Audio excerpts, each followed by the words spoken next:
एक सून सासूच्या त्रासाला कंटाळून मैत्रिणीकडे जाते आणि मैत्रिणीला बोलते की मला असं काहीतरी विष दे जेणेकरून माझी सासू मरून जाईल। तेव्हा तिची मैत्रीण तिला पावडर देते आणि बोलते की ही पावडर 2 टाइम सासूच्या जेवणामध्ये घालायला चालू कर जेणेकरून तुझी सासू 6 महिन्यामध्येच मरून जाईल। आणि हा, सासूशी प्रेम करायला चालू कर जेणेकरून कोणाला संशय येणार नाही। ती घरी जाते आणि सासूशी प्रेमाने वागायला चालू करते आणि 2 टाइम विषही द्यायला चालू करते। त्यानंतर 4 महिन्यातच फरक असा होतो की सासूला सुनेबद्दल मुलीसारखं प्रेम व्हायला चालू होतं आणि सुनेला सासूबद्दल आईसारखं प्रेम व्हायला चालू होतं। तेव्हा सुनेला पश्चाताप होतो आणि ती रडत रडत मैत्रिणीकडे जाते।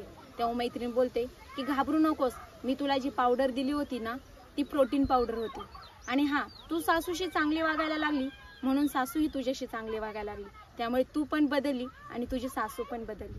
ह्याच्यावरून हेच समजते त्यामुळे सगळेच प्रेमाच्या शोधात आहेत, त्यामुळे निस्वार्थ प्रेम करायला शिका।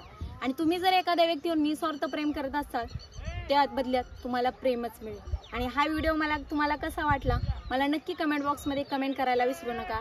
आणि जर माझे व्हिडिओ आवडत असतील तर प्लीज शेअर करायला पण विसरू नका आणि प्लीज सबस्क्राईब करायला पण विसरू नका। पुन्हा एकदा भेटूया नवीन एका व्हिडिओमध्ये, तोपर्यंत बाय अँड थँक्यू।